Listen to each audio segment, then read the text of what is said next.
This is Los Angeles. Our Lady, the Queen of the Angels, as the Spaniards named her. The fastest growing city in the nation. It's been called a bunch of suburbs in search of a city. And it's been called the glamour capital of the world. A mecca for tourists. A stopover for transients. A target for gangsters. A haven for those fleeing from winter. A home for the hard-working. It is a city holding the hopes and dreams of over 2 million people. It sprawls out horizontally over 452 square miles of valleys and upland, of foothills and beaches. Because of that vast area, and because of a population made up of people from every state in the Union, Los Angeles is the largest police beat in the country, and one of the toughest. We're going to take you into the city hall where police headquarters are located. Here in communications are the ears and voice of the police. The lights on the complaint board flash 24 hours a day. Citizens reporting a prowler, a lost child, a man molesting a woman, an auto accident, a wild party. Spend an hour or two here and you will think the whole city has gone berserk. Minute by minute, the orders go out to the radio cars in the far-flung divisions. Watts and Wilshire and West Los Angeles. Hollywood and Hollenbeck Heights in North Hollywood. The work of the police, like that of woman, is never done. This is the case history of a killer, taken from the files of the Detective Division. The facts are told here as they happen. The story properly starts here in Hollywood Division headquarters at 1 o'clock of a June morning last year. Officer Robert Rollins had finished his tour of duty and signed out. It had been a tough day. He'd be glad to get home. His wife would be waiting up for him as she always did.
Hey, fella. Come here. What were you doing back at that radio shop? Just looking. I was on my way home. Live around here? Yeah, a couple blocks down. Let me see some identification. Sure.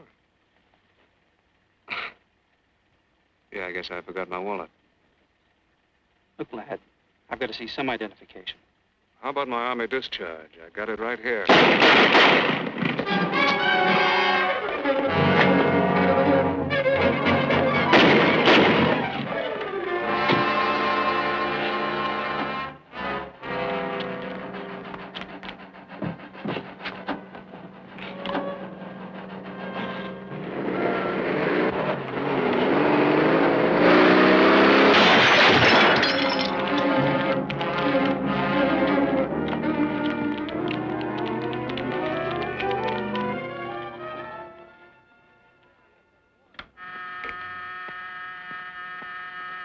Police Department, Operator 27.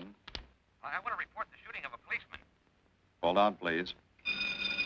Give me that again, please. I'm calling to report the shooting of a policeman. What's the address? 5057 State Street, just west of Santa Monica. Just a minute.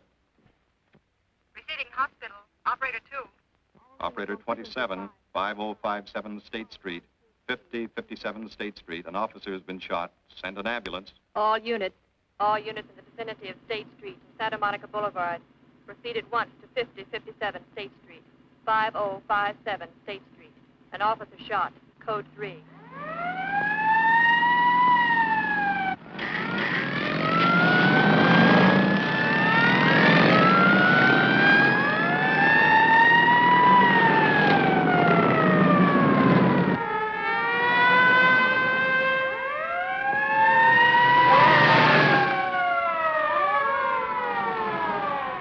K to Control 1.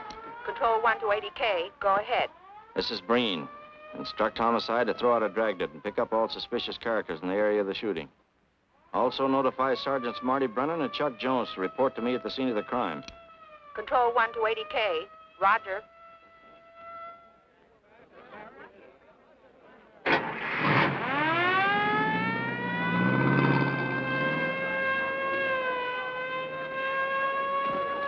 I see. Well, what have you got so far? Well, not much, Captain Breen. A couple of cartridge cases. Oh, Marty, Chuck. Hi, Cap. Eyewitnesses? Who was first on the scene, reported it? I was. I live here. I'm a light sleeper, but my hearing is good. And my cat... Did the officer say anything before he collapsed? Yeah, he gave All a description of the fella. On He the was... shooting of the officer. Suspect is a white male American, age 26 or 7, 5 feet 10 or 11, 155 to 165 pounds, brown hair, regular features, pencil mustache. Repeat broadcast. All units. Is that about it? Yes, sir, exactly. And the officer kept saying, he looked like such a nice kid. He looked like such a nice kid. As if he couldn't believe what had happened to him. I see. Is that all? Yeah. Thank you very much. Yeah, well, anything else I can do, I'd be glad to help you. We may call you. Get his name and address, will you, Bob? This door been checked, Lee? Yeah, it's okay, Captain. Find anything? Nothing but some smudges so far. Found this in the glove compartment. I think it's nitroglycerin. Doesn't look quite right. Well, check it down at the lab. Right.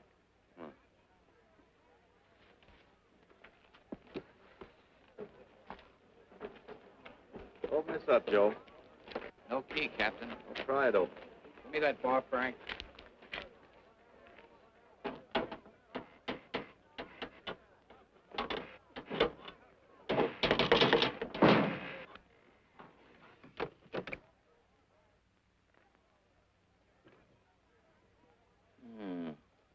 Regular arsenal.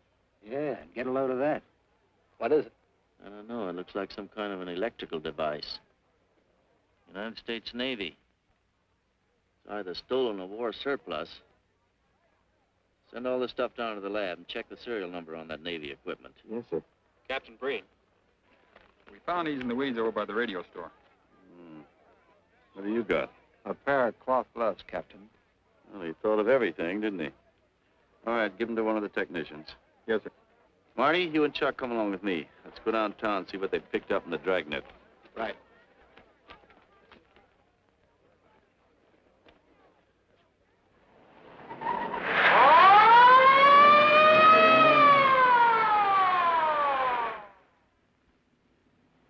You know him, Marty? Yeah. I know his wife, too. Ever since high school. Captain, I wish you'd let Chuck and me handle this case. All right. I don't want any dead heroes. I just want the man who shot Rollins. The suspects began to arrive at headquarters in droves. The police tossed every motel and hotel and many private homes in a 4-square-mile area around the scene of the shooting. Every available radio car and patrolman and detective was out on the dragnet. The strings were being drawn tighter and tighter. Many a man returning from a date or a late party or a poker game surprisingly found himself in a squad car, its siren screaming as it brought him to the detective bureau. The dragnet gathered in some strange fish, and many ordinary ones. All the rest of that night, the detectives probed, needled, questioned, quizzed. Everything was checked. Fingerprints, names, addresses, stories. Every fish in the net was examined. Most of them thrown back into the sea, not worth keeping. Except a few parole violators and slightly shady characters whose stories needed a lot of verifying. I wasn't prowling no cards. Just taking a walk, you know, getting in condition. You were running when the radio car picked you up. Yeah? Maybe that's why the guys call me Punchy. He's got a point there. 2 felony convictions, no warrant, no warrant. He's on parole. Book him, violation of parole. Let's have the next one, Joe. What were you doing in that vacant lot? The vacant lot. Lot? What were you doing in it at that time of night? Niệm của mình cũng cho lo ngồi ấy si hữu nội lo ngồi ấy 30cái年 bị luật dưới lại của ngồi sinh thành nghĩa ngồi thành ca giờ ngồi tù lừa đảo sang gì. You say your name is Ralph Henderson. So what? Well, you know, it's a funny thing, Ralph. There's a guy around this town that's been wearing your fingerprints. Only his name is Pete Hannon. Okay. So I'm dead. So what's one more confession in my life? Now you're talking, Hammond. Okay, Andy. Hello, Harry. What have we got here? Oh, some robbery suspects. Candidates for San Quentin. Handsome here is the big shot. He runs the outfit. Have a gander at his record. Car theft, escape from reform school, robbery, assault with a deadly weapon. Not bad. Look at the heater we found on him. German Luger, fully loaded. Redhead here tried to carve up one of the arresting officers with this pretty toy. Nice boys. By dawn, many minor wrongdoings had been uncovered, and a few incipient felonies. The checking of the suspects had been thorough, painstaking, and tedious. But all the work was for nothing. The man who had shot Officer Rollins was not among them. He remained no more than a description, a shadow of a man, mysterious, elusive, deadly, hidden away somewhere in the vast city. As for Rollins himself, he couldn't help. He was in a coma at receiving hospital. Mrs. Rollins waited out the long, tense hours while her husband fought to live. Many another officer's wife had so waited. Many another will. The word came shortly after sunup.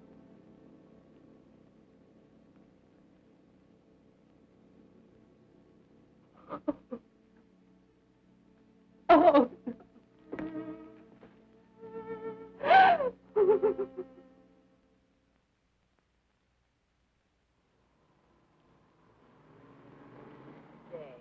A white male American, 26 or 7, 5 feet 10 or 11, 155 to 165 pounds, brown hair, regular features, pencil mustache. This was no frightened fugitive. What went on in his mind? Why had he set his hand against his fellow men, taken the life of another, of a stranger, of a man who was merely doing his duty? He must have some plan, some goal that called for sudden death to anyone who got in his way.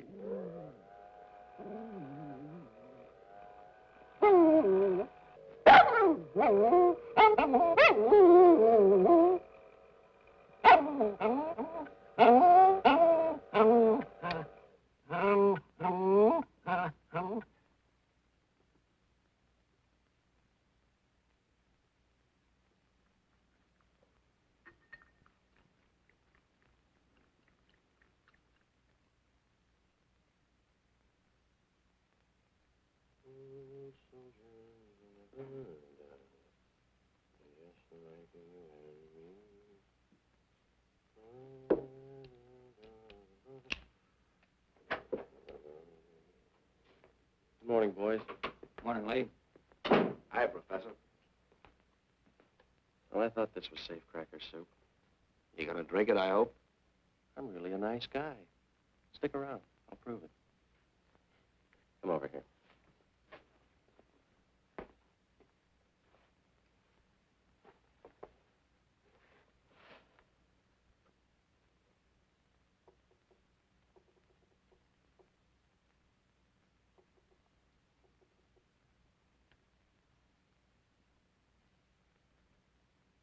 Hold this for me, will you, Chuck? Thank you. Now, if you'll hand me that hammer, Marty. Thank you.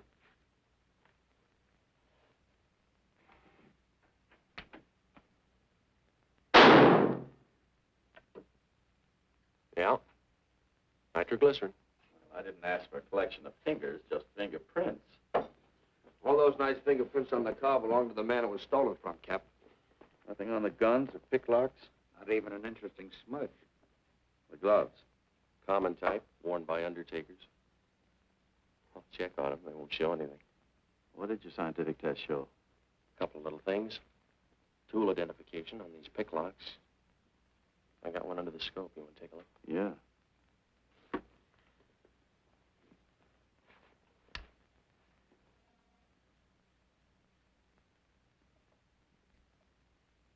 Take a look. I see.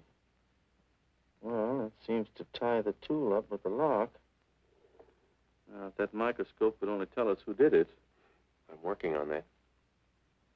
No, only an amateur would carry that liquid dynamite in a car. This boy's no amateur. Took the precaution of desensitizing it so it'll take normal shock. Took a lot of other precautions, too. No fingerprints, no identification, nothing definite. Except he's scientific. Knows electricity. Is inventive. Yeah. I'm happy on the trigger. This is Captain Breen. Get me Captain Stevens a burglary, will you? I hate to disappoint you, Lee, but I think you've come up with something. Hello, Steve. How are you? Did your daughter's marriage come off all right? Good. Look, Steve, on those burglaries of electrical equipment lately, were there any where picklocks were used to gain entry? Good. Well, let me know if there's another report of one, will you? I've got an idea the Rawlins killer may be tied in with those. Fine. And give my regards to the newlyweds, too. So long, Steve. Well, what are you waiting for? You've got a job, haven't you? Get going. Yeah, let's go, Junior. Hold this for me, will you, Lee? Thanks. And so, with no fingerprints and only a vague description to go by, Sergeant Brennan turned to the modus operandi file. A criminal, like any human being, has his own habit patterns, unconscious traits that can lead to his downfall.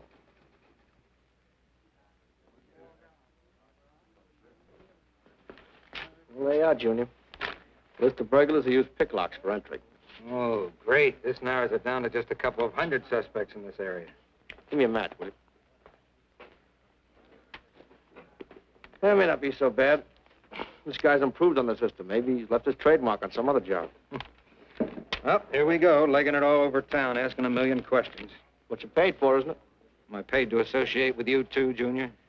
You could do worse. Not this year. Come on.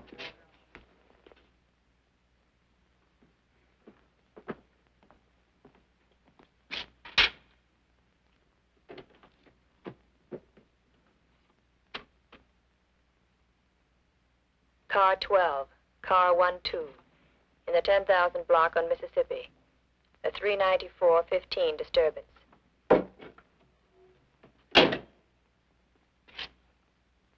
Car 80K, code 1.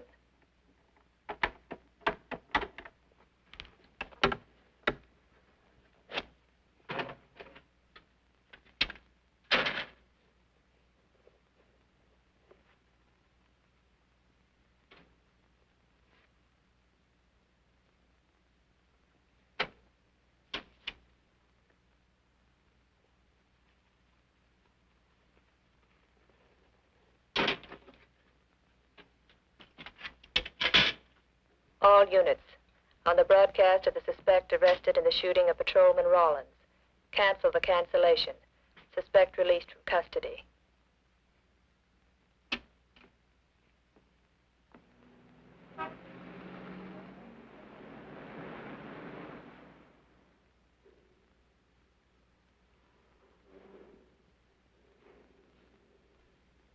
Oh, hello, Mr. Martin.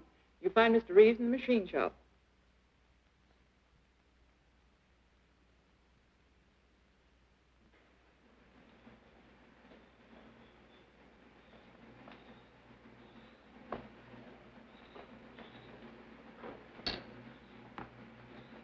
Hello, Roy. Glad to see you. How are you, Mr. Reeves? Hi. I was hoping you'd drop in. I wanted to thank you for showing us how to handle that repair job. Helped a lot.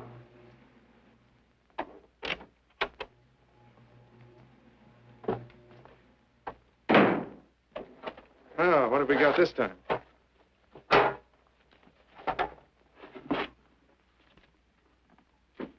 Silograph.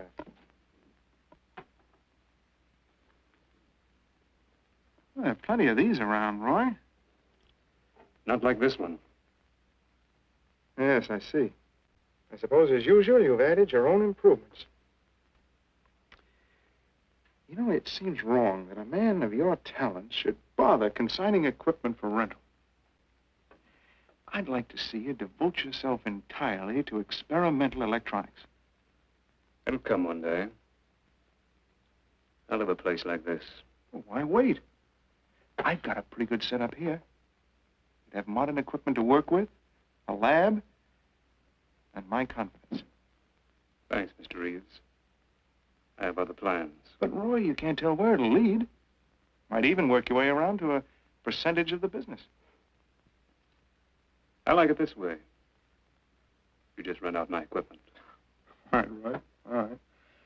But if you should change your mind... I'm not likely to change my mind. I suppose you want me to set this up for rental, too. Mr. Reeves, you've already got 5 pieces of my equipment. You'd like to know what results I've had from the rental so far, Well, I can't say as I blame you. I think you'll find this satisfactory. Satisfactory. Goodbye, Mr. Reeves. And you'll come back again soon, won't you? Sure. Oh, incidentally, how's that television projector coming along? The one you said would reflect a 12-foot image. Still working on it. I just wanted you to know I've already set up a rental on it. In fact, I think they'd like to buy. It'll come pretty high. Oh, money's no consideration with this customer.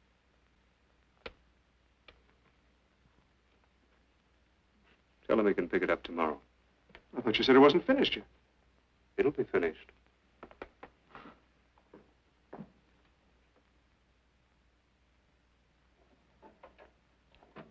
It uses an image fixer and then projects by ordinary incandescence. Roy, this is the best television projector I've ever seen. Let's hope that your customer thinks so. He will. Yes? Send him right in, Charlotte. There, you see, our customer is here, begging for the privilege of buying. Better be running along. I'm not much good at business. Oh, but Roy, he'll want to congratulate you. Just see that the price is right. All right, Roy. I'll get you a good deal. So long. See you.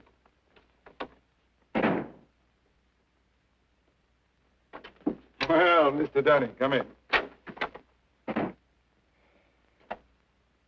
Isn't it a beauty?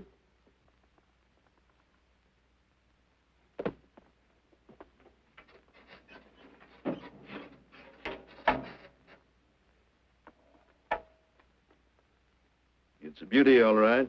You like it? I certainly do like it. You see, it's mine. What do you mean? Let me have the police. I built it. Spent years on it. Oh, you must be crazy. Roy built this machine himself. Your friend's a crook, Paul. You've been taken in. Hello? Give me the burglary detail. Dear Jim, regarding your inquiry on a .38 caliber Smith & Wesson revolver, sale... Oh, come in, boys. Burglary detail just sent this report through. It's a man named Dunning reports tracing a stolen television projector to the Reeves Electronics Lab. Think it's a tie with the Rawlins case? Well, take a look at this fellow Reeves and see what gives. I'll notify burglary we're following up on it. Right. Come on, Junior. What else did he place with you for rental? Oh, a number of things. All war surplus that he bought on his veterans rating. Oh, is this more of his equipment? Yes. Yes, he left it here on consignment. I'm sure that Roy can explain everything. Well, maybe he can, Mr. Reeves, if you'll tell us where he lives. But I don't know. Mr. Martin's on the phone, sir. I'd better talk to him. I think so, Mr. Reeves. I'll take it in the superintendent's office.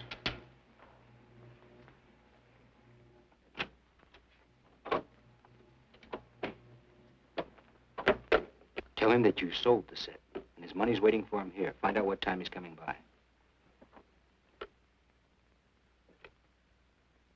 Put Mr. Martin on.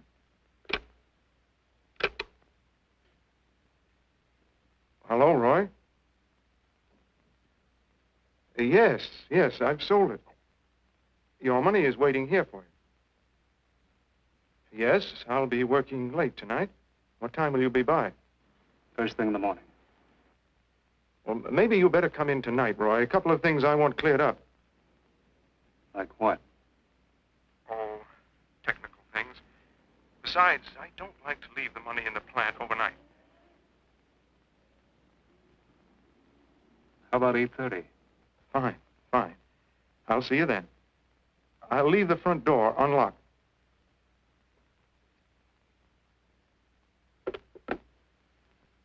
You'll be here at 8:30.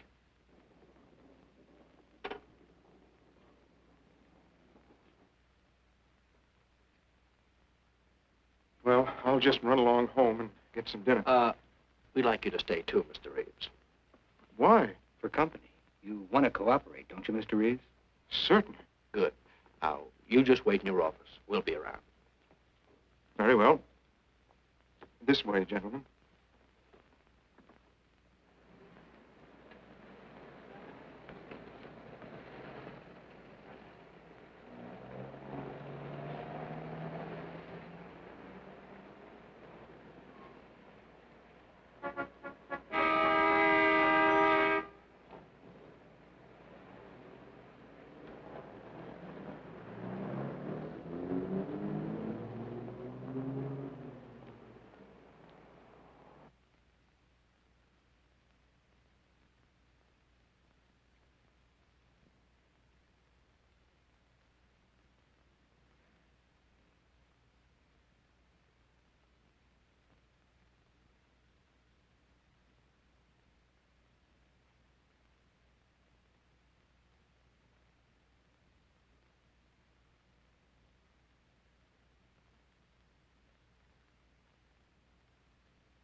Reeves. Is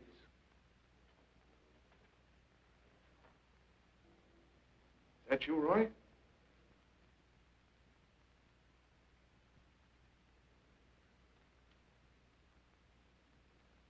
Go outside and block that alley door.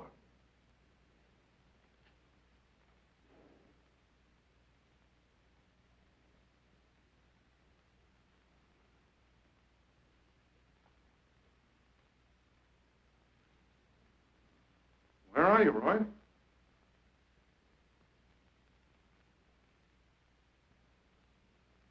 Who's in here? No one. I'm alone.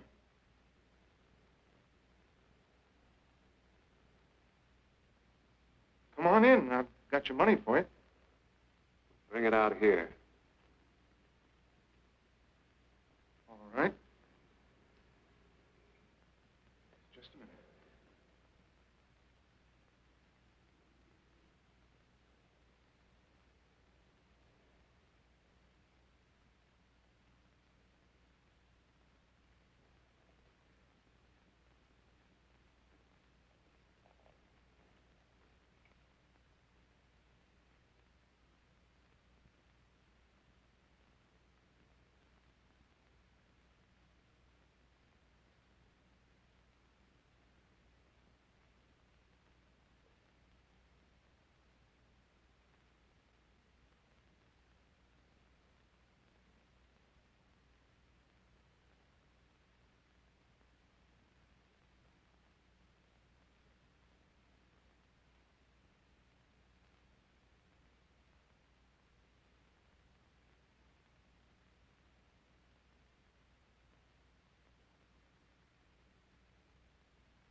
No. None of them even looks like Roy Martin. He had such a fine face. Didn't keep him from carrying a gun. Or didn't you know that? No, I didn't. I told you all I know, all he ever told me. What about his friends? Didn't he have a girl? No, I don't think so. He had no interest in anything but electronics. Where'd he pick up the subject? Books, magazines. Mostly from the Signal Corps. He was attached to a radar unit. Get a teletype off to the War Department. That might help. Yes? Ready on your call to receiving hospital, Captain Breen. Hello, this is Captain Breen. What is the latest report on Sergeant Jones?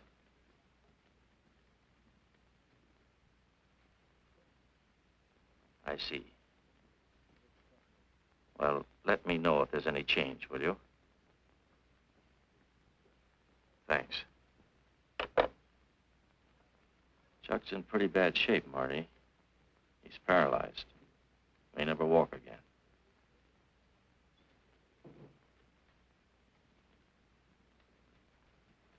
Oh, I'm sorry. It's funny that Martin showed up at 7 when he told you he wouldn't be there till 8:30. I don't know why. Except he was always unpredictable. I'll tell you why. Because you warned him. That's why he came early. That's why he came in the back way. But you heard me tell him the front door would be open. And the key didn't let him in the back way? He must have had one made. Why don't you tell us the truth? Marty.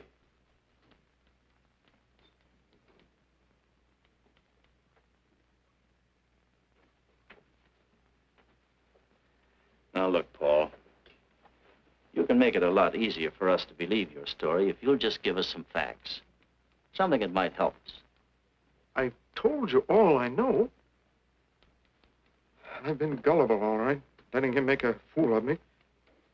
But I'd do anything to make up for what he did to Detective Jones. Sure you would.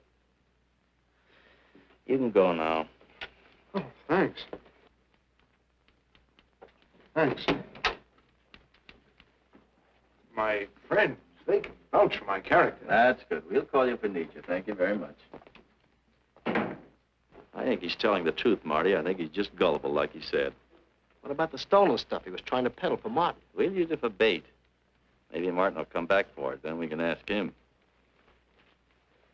Here. Nevertheless, I want a 24-hour tail put on Reeves, and I want a watch on his home and his factory. Right. You can keep those. Okay, Captain.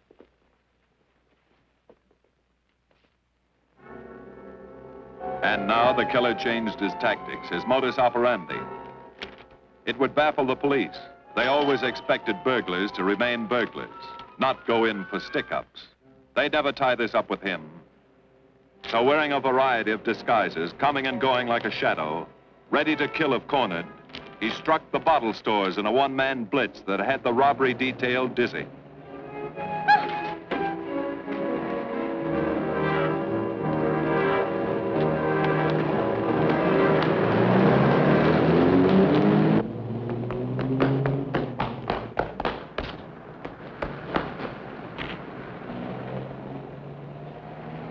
The killer, always resourceful, always thinking along lines that would baffle his hunters, had discovered an ideal avenue of escape.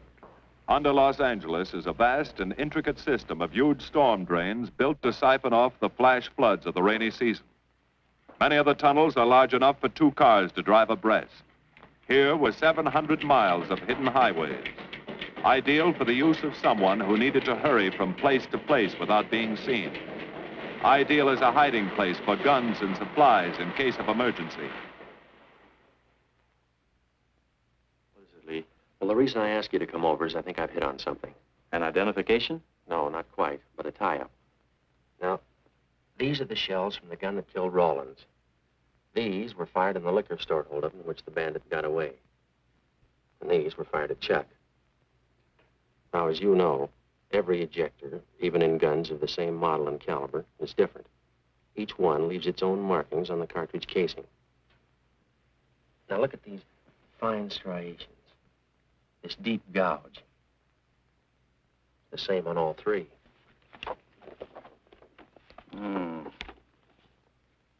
In other words, the man who killed Rawlins and the man who shot at Jones and Brennan, the stick-up who's blitzing the liquor stores are all the same man. Right. All we need to know is what that man looks like. Get me Chandler in robbery, will you?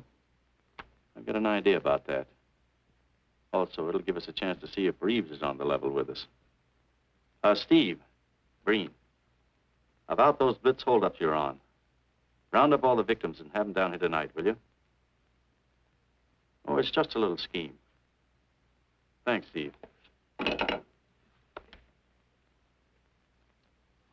That's good. Now sketch another one of the same type, only this time thin it out a little, huh? All right. Hi, Lee. How's it coming? Be ready for tonight? We'll be ready. Think it'll work? It should. Where'd you get the idea? From a kidnapping case in Chicago. But I thought these slides might be an improvement over the method they used. Could be. Captain thinks so. Good evening, ladies and gentlemen. May I have your attention for a moment, please? You've all been asked to sit in on a little experiment tonight. We're going to try to build a picture of a face. A face of a man who's cunning, resourceful, and deadly. He's a man who killed a police officer. Now, some of you he held up at the point of a gun. You may have seen his face, remembered something about it. And we want you to tell us exactly what you remembered. Whether it's his hair, eyes, nose, or mouth. And we're going to try to put those pieces together so that they add up into a picture of the face of the man we want. Now, you can see how we're depending on you. Lights? Now, first, we're going to concentrate on the type of hair our man had. And if the picture looks anything like his hair, I want you to speak right up. All right, the first slide, Lee.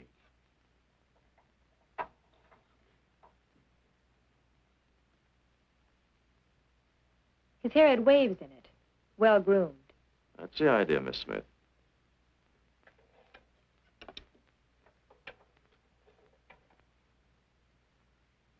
Is that any closer? No, it was parted on the side.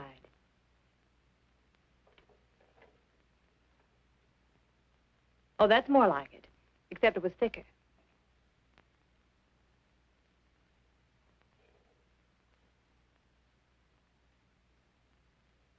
Oh, that's very close. Yes, that's the way his forehead looked. It was broad and high. All right, hold that slide. On the next series of slides, we'll take into account his eyes.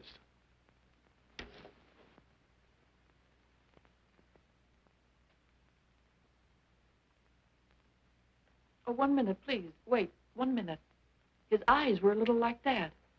Maybe a little smaller, like beads. Go on, Lee.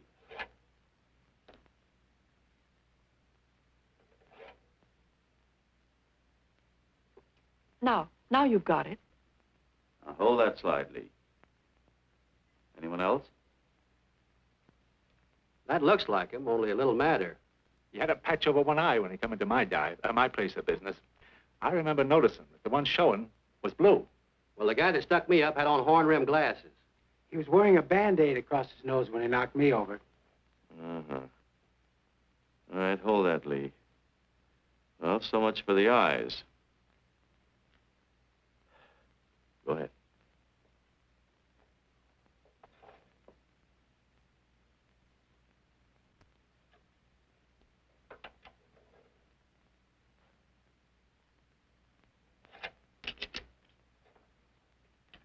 Señor Capitán. Yes, Miss Montalvo? Ay, ¿cómo se dice en inglés? A sus órdenes, señorita. Ah, qué bien. En este bandido, la nariz fue chata, como aquella, pero un poco más chata y más ancha. Like that, Captain, but more snubbed, wider. Try another one, Lee. Como aquella. Casi la misma. She says that's about it. Thank you very much, Miss Montalvo. Get Reeves. Any more comments? That's pretty close, all right. Pretty close. Perfect. All right, now we'll start on the mouth and chin. The next series, Lee. I think his lower lip stuck out more. The mouth was thin and mean, like it never laughed. Go ahead. Something like that, but thicker lips. There. That's it. That's him. All right, now hold that right there, Lee. Oh, come in, Mr. Reeves. Good evening, Captain. Did you ever see that face before? Why, it's Roy. Except for the hair being a little lighter and the eyebrows heavier. It's Roy. You're sure? I'm positive I'd know him anywhere. Lee, I want a retouched photograph. Now lighten the hair and give more body to the eyebrows. Right. Lights.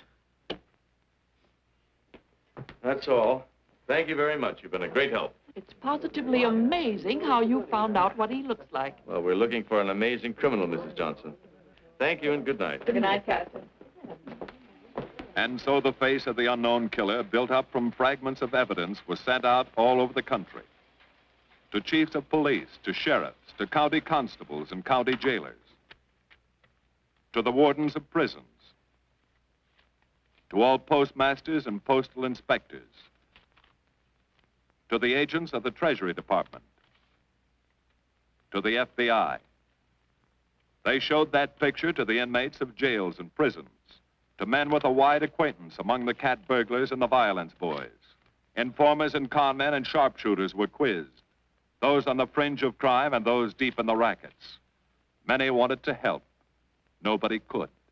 No one in the underworld recognized that mysterious face. He was as unknown as if he had lived in the 16th century.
Reeves. Roy. Listen carefully, Reeves. Control yourself. I know you're alone in the house. Act like you're alone.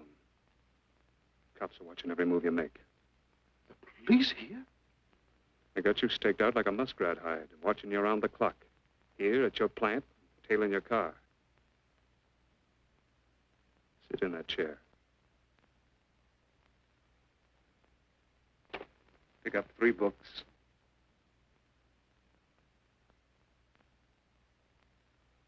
Don't look up and don't answer me. All right. But glance at the books.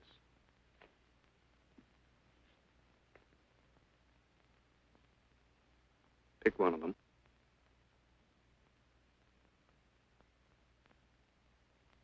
Okay. Now, that's the book you want to read before you go to bed. Now, get up and turn off the lamp.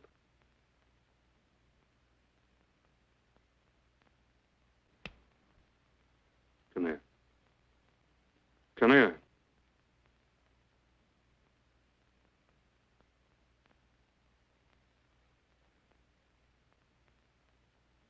Go in the den.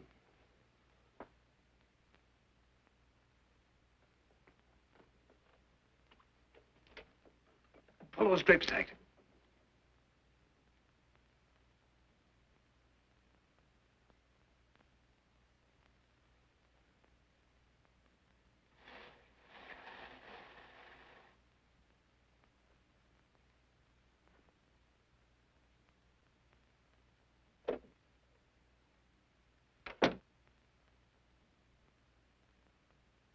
Now get away from him.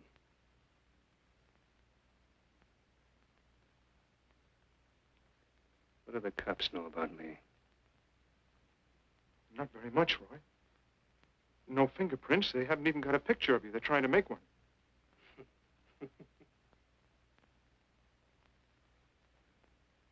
How much cash you got in the house? None. I never keep any cash in the house. It isn't good business. I suppose you think it was good business letting me walk into that trap. No, Roy, no. Don't do anything you'll regret. Now listen to me. It isn't too late. Give yourself up. Come to your senses before you kill someone else.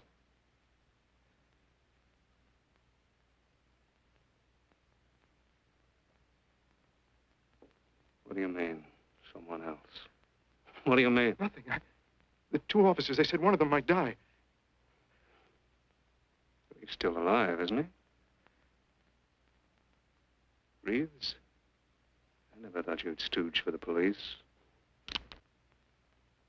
You almost got me killed. Roy, you know the police are right outside. You'd never get away with it.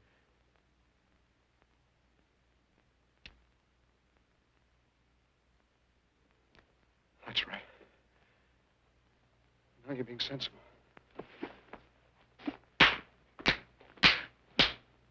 I know there's money here. Where is it? Don't worry. I'll get it.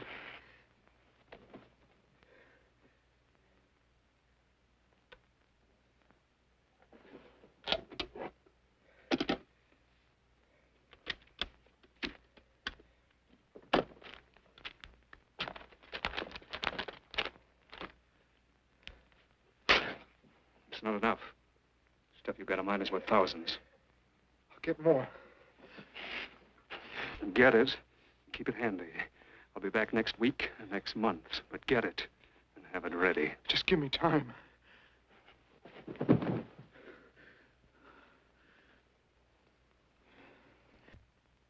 Oh! Look, I don't want policemen outside my house following me around. That's what made Roy suspicious. I'm leaving in the morning.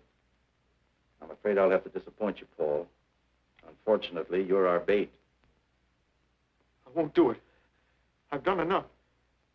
Look, no one's done enough until we find this killer.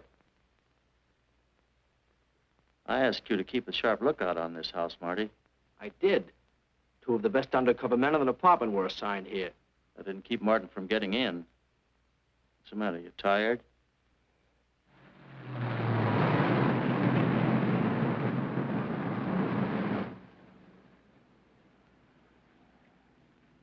You got any idea how long you've been on this case, Marty? Months. Long enough to have come up with something by this time. You know any more about the Rawlins killer than you knew the first week? Yeah. And he's about the toughest nut I've ever had to crack. That's what I told the chief when he called me in this afternoon and wanted to know why the case hadn't been broken. Look, Captain. Rollins was a friend of mine. So's Chuck. I've got a bigger stake in this than the chief knows. I'm doing everything I can. Well, I'm afraid it's not enough, Marty. Maybe you're too close to it to see it clearly. Maybe it needs a fresh team, a new viewpoint. I think you better take a couple of weeks off, Marty. Starting tomorrow. Anything you say, Captain.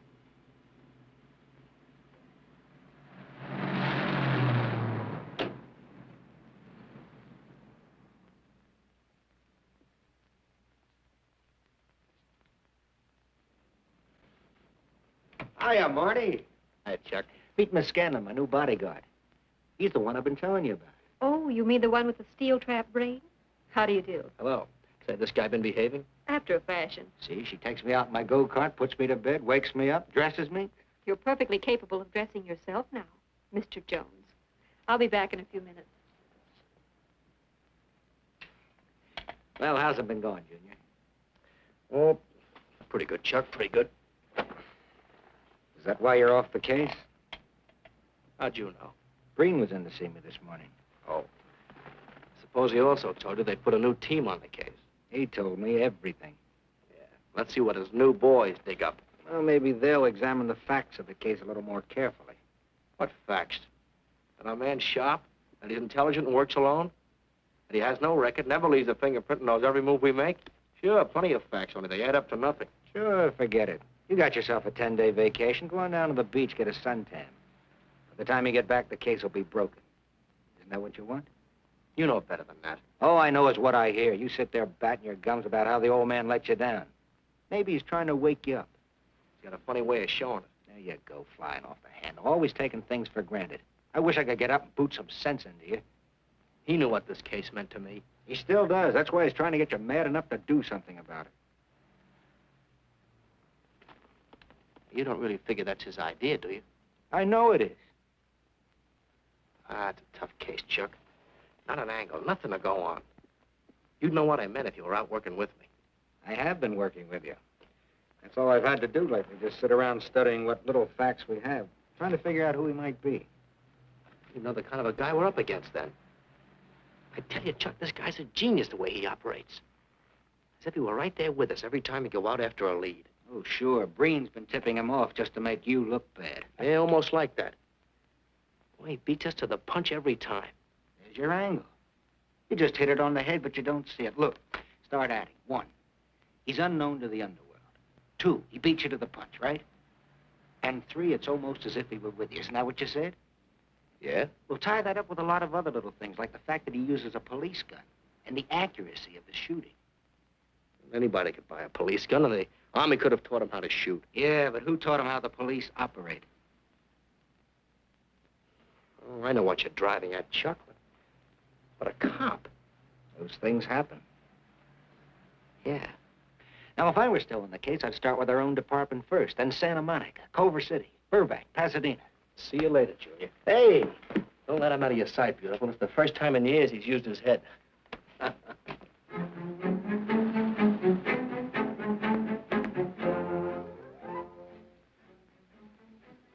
But you get a print of every mug we take. We always send L.A. a copy, Sergeant. It's personnel photos I want. You mean of our boys?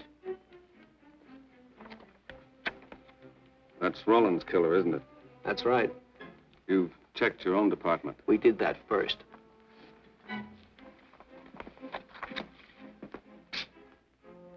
And so the tedious quest went on. Sergeant Brennan wore out his shoes and his patience, going from police station to police station, checking photos until his eyes were blurry. For police work is not all glamour and excitement and glory. There are days and days of routine, of tedious probing, of tireless searching, fruitless days, days when nothing goes right, when it seems as if no one could ever think his way through the maze of baffling trails a criminal leaves. But the answer to that is persistence, and the hope that sooner or later something will turn up, some tiny lead that can grow into a warm trail and point to the cracking of a tough case.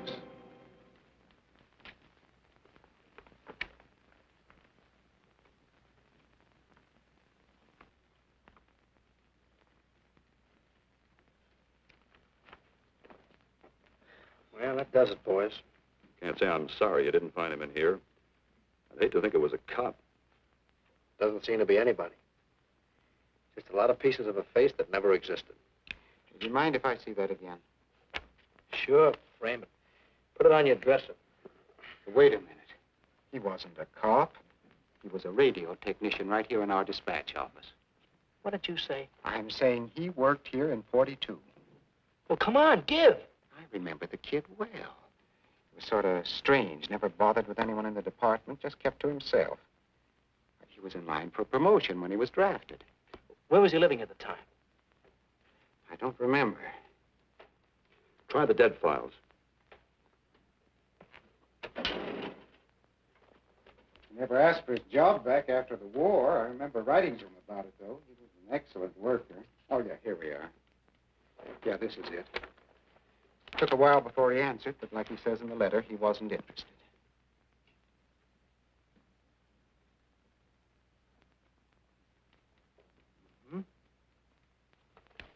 Postmarked Hollywood. No return address. What do you want us to do? All the work? Oh, thanks a lot, Freddie.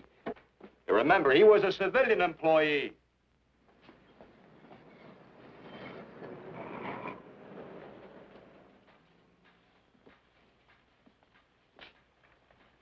Well, how about it? Anybody recognize him?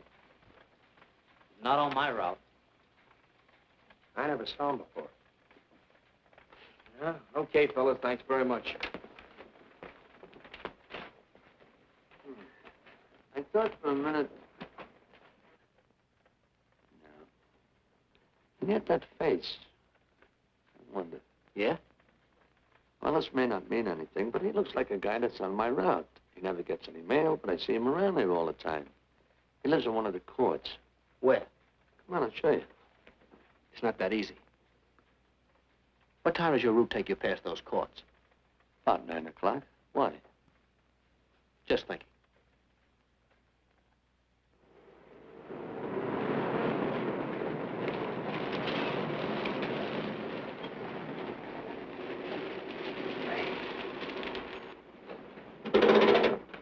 You got any chocolate milk? Sure have, buddy. Yeah. Thanks. Which apartment? Straight on back. Second in the yell. Number 7. Right.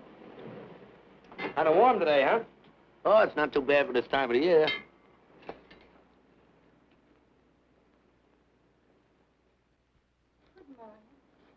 Morning.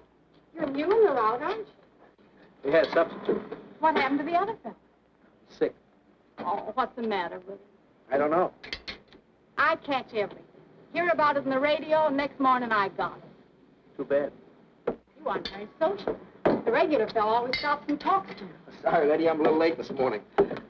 I was hoping maybe you could help me. There's something very funny going on in this court.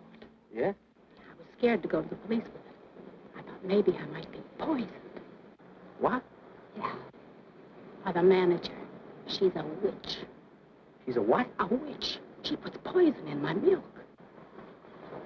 Oh, I see. Look, you switch the bottles when she isn't looking, see? Drink her milk. Then you'll be safe, right?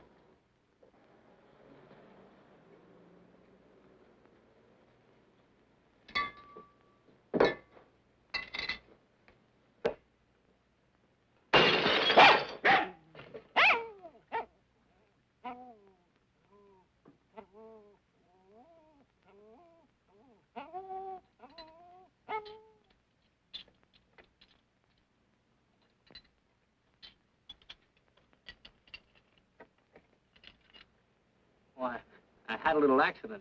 Got a mop, I'll clean it up. Leave it be. I'll clean it up myself. Okay, mister.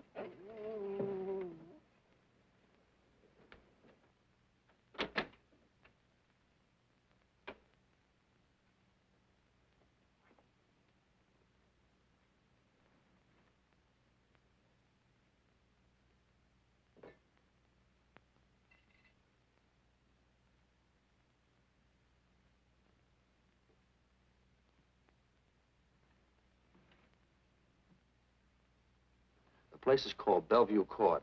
I drew this from memory, but it's pretty close. That's where he's hiding out, right there. You sure he's our man, Marty? Captain, I couldn't go wrong on that face. He's our man.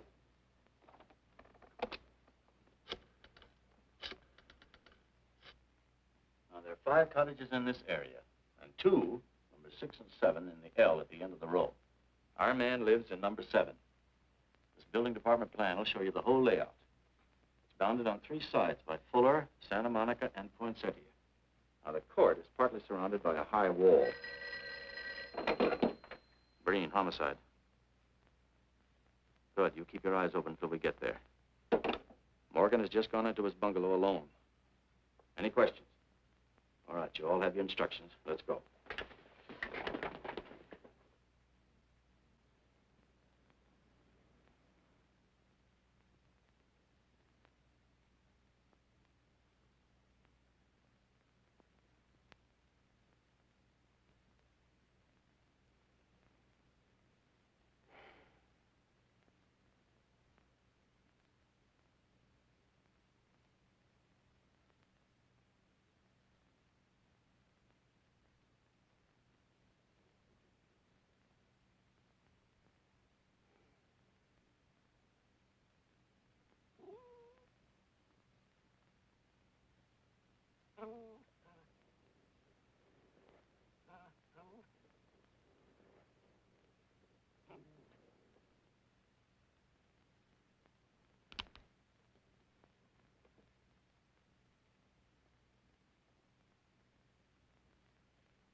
We're out on time. Wait 5 minutes. Go around and block the side entrance. Keep your lights off.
He's loose.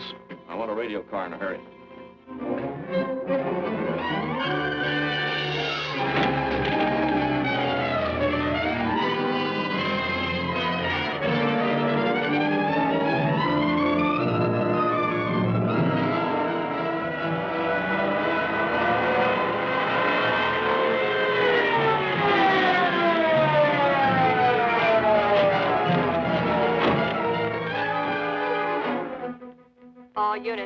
All units in the vicinity of Santa Monica and Fuller.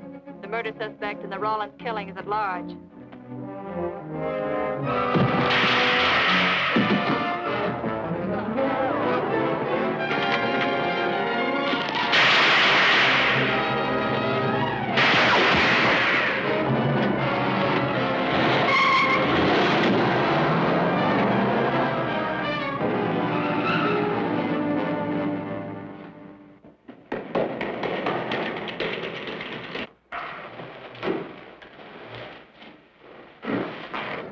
I want a map covering the storm drain system in this area. Get it and meet me at Venice and Garfield. Jones, Miller, you stay here in case he comes up for air. I want a man at every other drain entrance along this line. He's got to come up somewhere. Come on, Marty. You're driving.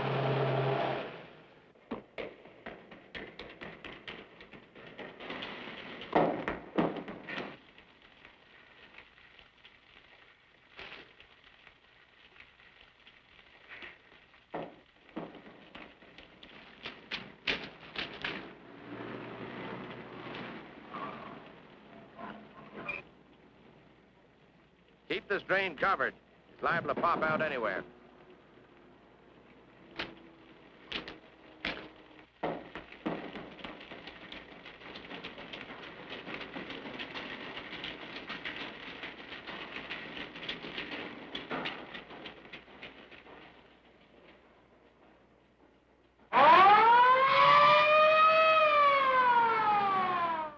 Why Venice and Garfield, Captain? It's the main intersection of the system. We can head him off that way. ADK to Control 1. Clear frequency 7. This is an emergency. Control 1 to all cars on frequency 7. Stand by. Control 1 to ADK. Go ahead. Notify homicide. Send the following to Venice and Garfield. 4 squads, battle lanterns, gas mask, tear gas. Urgent. This is a code 3. Control 1 to ADK. Roger.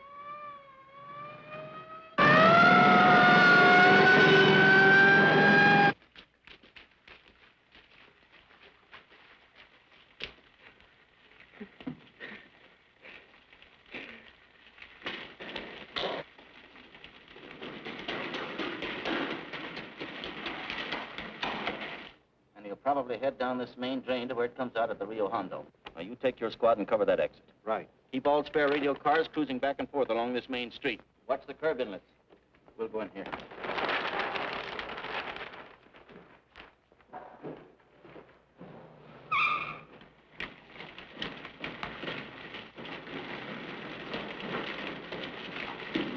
Any sign of him? No. And we've searched every foot between here and the Rio Hondo outlet. Then he must be up ahead. Let's go.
Gas gun.